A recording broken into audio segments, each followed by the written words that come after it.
பிப்ரவரி மாதம் 3ஆம் தேதி, பொது காலத்தின் 4ஆம் வாரம், செவ்வாய்க்கிழமை. முதல் வாசகம். சாமுவேல் 2ஆம் நூலிலிருந்து வாசகம். அந்நாள்களில் அப்சலோம் தாவீதின் பணியாளரை எதிர்கொள்ள நேர்ந்தது. அவன் ஒரு கோவேறு கழுதை மீது ஏறி வந்து கொண்டிருந்தான். அது ஒரு பெரிய கருவாலி மரத்தின் அடர்த்தியான கிளைகளுக்கு கீழே சென்று கொண்டிருந்தது. அப்போது அவனது தலை கருவாலி மரத்தில் சிக்கிக்கொள்ள அவன் விண்ணுக்கும் மண்ணுக்கும் இடையே தொங்கினான். அவன் ஏறி வந்த கோவேறு கழுதை முன்னே சென்று விட்டது. இதைக் கண்ட ஒரு வீரன் யோவாபிடம் சென்று, இதோ அப்சலோம் கருவாலி மரத்தில் தொங்குவதைக் கண்டேன் என்று கூறினான். யோவாபு தம் கையில் 3 ஈட்டிகளை எடுத்துச் சென்று உயிருடன் கருவாலி மரத்தில் தொங்கிக் கொண்டிருந்த அப்சலோமின் நெஞ்சில் அவற்றை பாய்ச்சினார். அப்போது தாவீது 2 வாயில்களுக்கும் இடையே அமர்ந்து கொண்டிருந்தார். காவலன் மதிலின் வாயிலுக்கு மேல் ஏறிச் சென்று கண்களை ஏறெடுத்து பார்த்தான். ஓர் ஆள் தனியாக ஓடி வருவதைக் கண்டான்.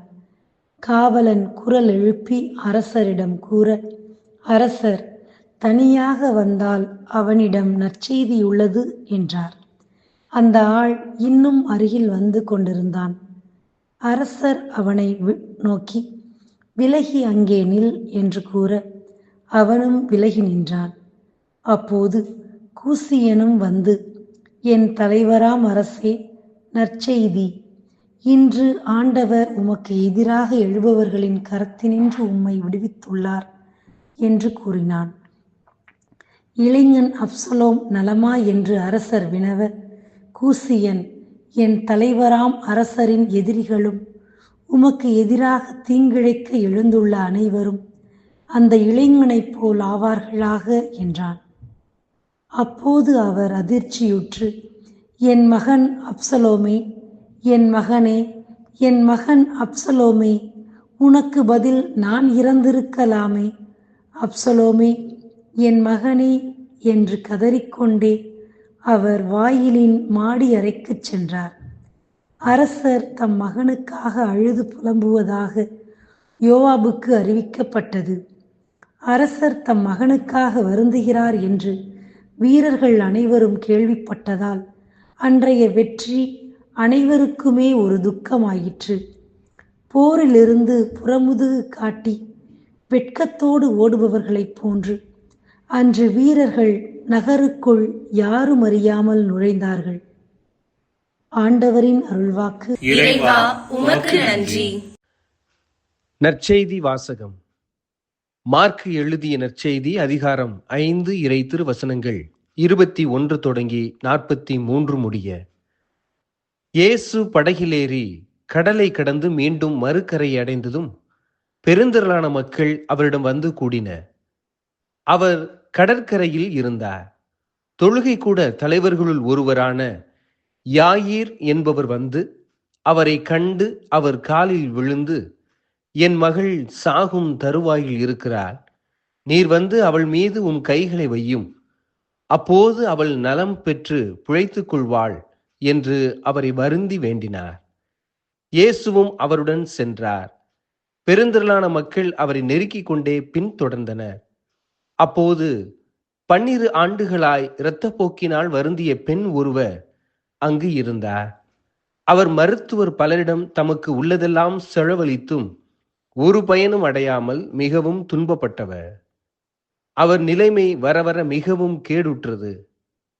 அவர் இயேசுவை பற்றி கேள்விப்பட்டு மக்கள் கூட்டத்துக்கிடையில் அவருக்கு பின்னால் வந்து அவரது மேலுடையை தொட்டார். ஏனெனில், நான் அவருடைய ஆடையை தொட்டாலே நலம் பெறுவேன் என்று அப்பெண் எண்ணிக்கொண்டார். தொட்ட உடனே அவருடைய இரத்தப்போக்கு நின்று போயிற்று. அவரும் தம் நோய் நீங்கி நலம் பெற்றதை தம் உடலில் உணர்ந்தார். உடனே இயேசு தம்மிடமிருந்து வல்லமை வெளியேறியதை தம்முள் உணர்ந்து மக்கள் கூட்டத்தை திரும்பி பார்த்து, என் மேலுடையை தொட்டவர் யார் என்று கேட்டார். அதற்கு அவருடைய சீடர்கள் அவரிடம், இம்மக்கள் கூட்டம் உம்மை சூழ்ந்து நெருக்குவதைக் கண்டும் என்னை தொட்டவர் யார் என்கிறீரே என்றார்கள். ஆனால் அவர் தம் மேலுடையை தொட்டவரை காணும்படி சுற்றிலும் திரும்பி பார்த்து கொண்டிருந்தார். அப்போது அப்பெண் தமக்கு நேர்ந்ததை அறிந்தவராய் அஞ்சி நடுங்கிக் கொண்டு அவர் முன் வந்து விழுந்து நிகழ்ந்தது அனைத்தையும் அவரிடம் சொன்னார். இயேசு அவரிடம், மகளே, உனது நம்பிக்கை உன்னை குணமாக்கிற்று. அமைதியுடன் போ, நீ நோய் நீங்கி நலமாயிரு என்றார். அவர் தொடர்ந்து பேசிக் கொண்டிருந்த போது தொழுகை கூட தலைவருடைய வீட்டிலிருந்து ஆட்கள் வந்து அவரிடம், உம்முடைய மகள் இறந்து விட்டாள், போதகரை ஏன் இன்னும் தொந்தரவு செய்கிறீர் என்றார்கள்.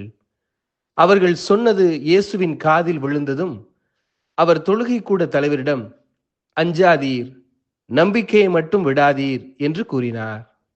அவர் பேதுரு, யாக்கோப்பின் சகோதரான யோவான் ஆகியோரை தவிர வேறு எவரையும் தம்முடன் வரவிடவில்லை. அவர்கள் தொழுகை கூட தலைவரின் வீட்டிற்குள் சென்றார்கள். அங்கே அமளியையும் மக்கள் அழுது ஓலமிட்டு புலம்புவதையும் இயேசு கண்டார். அவர் உள்ளே சென்று, ஏன் இந்த அமளி, ஏன் இந்த அழுகை? சிறுமி இறக்கவில்லை, உறங்குகிறாள் என்றார். அவர்கள் அவரை பார்த்து நகைத்தார்கள். ஆனால் அவர் அனைவரையும் வெளியேற்றிய பின் சிறுமியின் தந்தையையும் தாயையும் தம்முடன் இருந்தவர்களையும் கூட்டிக் கொண்டு அச்சிறுமி இருந்த இடத்திற்கு சென்றார். சிறுமியின் கையை பிடித்து அவளிடம், தலித்தா ஹூம் என்றார். அதற்கு, சிறுமி, உனக்கு சொல்கிறேன், எழுந்திடு என்பது பொருள். உடனே அச்சிறுமி எழுந்து நடந்தாள். அவள் 12 வயது ஆனவள். மக்கள் பெரிதும் மலைத்து போய் மெய்மறந்து நின்றார்கள். இதை யாருக்கும் தெரிவிக்க கூடாது என்று அவர் அவர்களுக்கு கண்டிப்பாய் கட்டளையிட்டார். அவளுக்கு உணவு கொடுக்கவும் சொன்னார். ஆண்டவரின் அருள்வாக்கு. கிறிஸ்துவே உமக்கு புகழ். அன்புக்குரியவர்களே, தாவீது அரசர் தன் வாழ்வில் 2 விதமான எதிர்ப்புகளை சந்தித்தது குறித்து விவிலியத்தில் நாம் வாசிக்கின்றோம். முதலாவதாக அவரது எதிரிகளிடமிருந்து வந்த எதிர்ப்பு. அன்றைய சூழ்நிலையில் எதிரிகள் மீது படையெடுத்துச் செல்வது, நாட்டை விரிவாக்குவது ஆகியவை அரசரின் கடமைகளாக கருதப்பட்டன. தாவீது அரசர் தன் எதிரி நாடுகள் மீது படையெடுத்துச் சென்றதன் காரணமாக எவ்வாறு அவர்களது எதிர்ப்புகளை சந்தித்தார் என்பது குறித்து விவிலியத்தில் பல இடங்களில் நாம் வாசிக்கின்றோம். அதே வேளையில் அவரது சொந்த மகனான அப்சலோம் அவருக்கு எதிராக திரும்பியது அவர் எதிர்கொண்ட 2வது வகையான எதிர்ப்பு. அரசனாக வேண்டும் என்கின்ற பதவி ஆசையில் அப்சலோம் தன்னோடு ஒரு சிலரை சேர்த்து கொண்டு தன் தந்தைக்கு எதிராக திரும்பியது குறித்து 2 சாமுவேல் 15ஆம் பிரிவில் நாம் வாசிக்கின்றோம். இந்த அப்சலோம் எவ்வாறு தாவீது அரசரின் படைத்தலைவராகிய யோவாபால் கொல்லப்பட்டார் என்பதை விவரிப்பதே இன்றைய முதல் வாசகம்.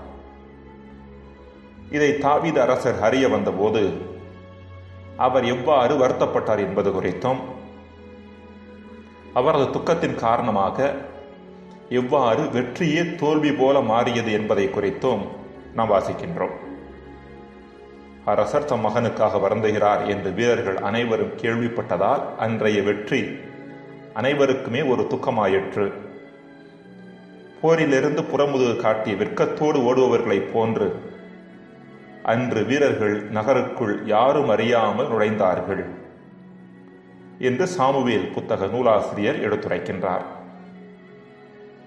வேறு வகையில் சொல்லப்போனால், புற எதிரிகளை சந்தித்ததை விட தன்னோடு இருந்த எதிரிகளை சந்தித்தது தாவீது அரசருக்கு துன்பகரமான காரியமாக இருந்தது. இறைமகன் இயேசு கூட இது போன்ற 2 வகையான எதிர்ப்புகளை சந்தித்தவர்தான்.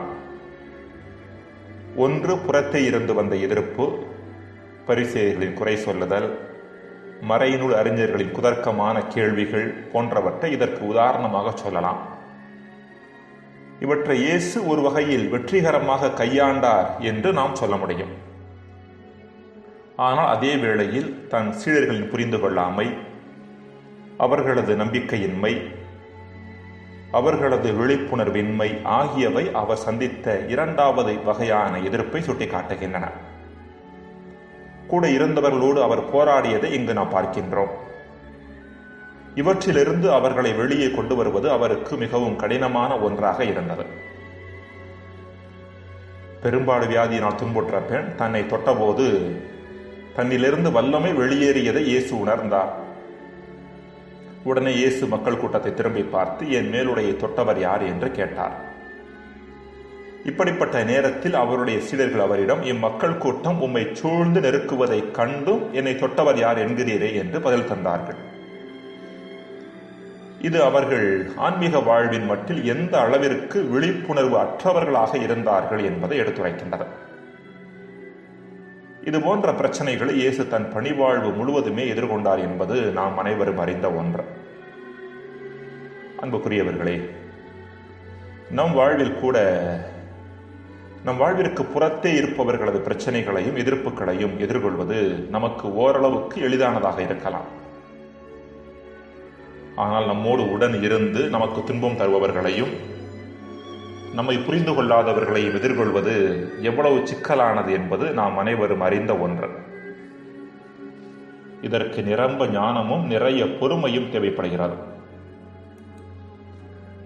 ஒரு இளம்பெண் வாலிபன் ஒருவரிடம் சென்று, நீ என்னை திருமணம் செய்து கொண்டாய் என்றால் நான் உன் துன்பங்களை எல்லாம் பகிர்ந்து கொள்வேன் என்றாளாம். அதற்கு அவன், என் வாழ்வில் எந்த கவலையும் துன்பமும் இல்லையே என்று பதில் தந்தான்.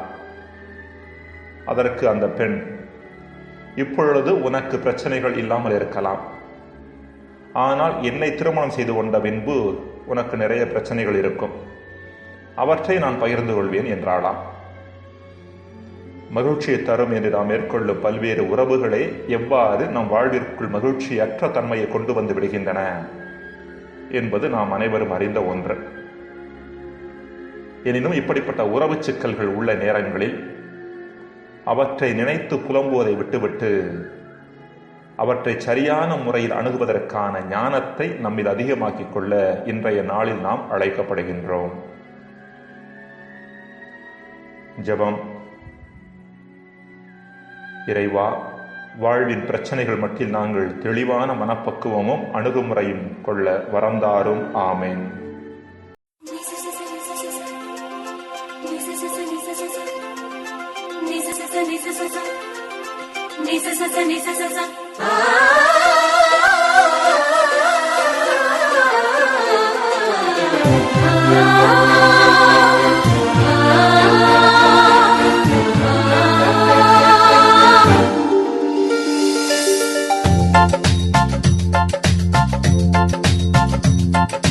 நம்பு நம்பு மனமே, நம்பினாலே சுகமே. நம்பு நம்பு மனமே, நம்பினாலே சுகமே. இயேசுவாலே ஆகாதது ஒன்றுமில்லையே, இயேசுவாலே ஆகாதது ஒன்றுமில்லையே. நம்பு நம்பு மனமே, நம்பினாலே சுகமே. நம்பு நம்பு மனமே, நம்பினாலே சுகமே. இயேசுவாலே ஆகாதது ஒன்றுமில்லையே, இயேசுவாலே ஆகாதது ஒன்றுமில்லையே.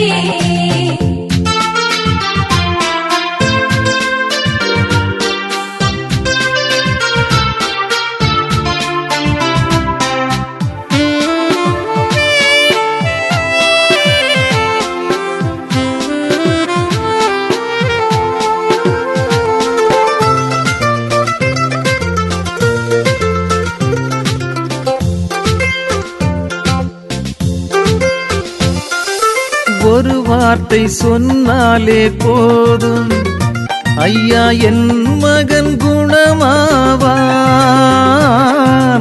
ஒரு வார்த்தை சொன்னாலே போதும், ஐயா என் மகன் குணமாவான் என்ற நம்பிக்கை இயேசுவை தொட்டதே. நூற்றுவர் மகன் குணமானான், அந்த நம்பிக்கை இயேசுவை தொட்டதே. நூற்றுவர் மகன் குணமானான். நம்பு நம்பு மனமே, நம்பினாலே சுகமே. நம்பு நம்பு மனமே, நம்பினாலே சுகமே. இயேசுவாலே ஆகாதது ஒன்றுமில்லையே, இயேசுவாலே ஆகாதது ஒன்றுமில்லையே.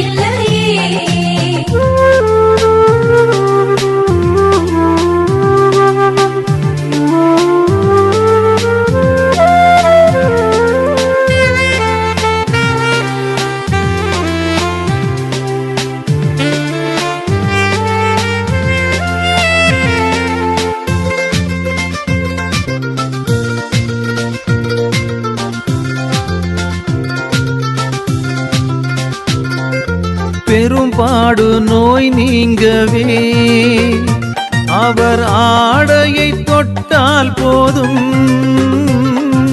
பெரும்பாடு நோய் நீங்கவே அவர் ஆடையை தொட்டால் போதும் என்று இயேசுவின் ஆடையை தொட்டவள் நம்பிய குணமடைந்தாளே. இறை இயேசுவின் ஆடையை தொட்டவள் நம்பிய குணமடைந்தாளே. நம்பு நம்பு மனமே நம்பினாலே சுகமே. நம்பு நம்பு மனமே நம்பினாலே சுகமே. இயேசுவாலே ஆகாதது ஒன்றுமில்லையே. இயேசுவாலே ஆகாதது ஒன்றுமில்லையே.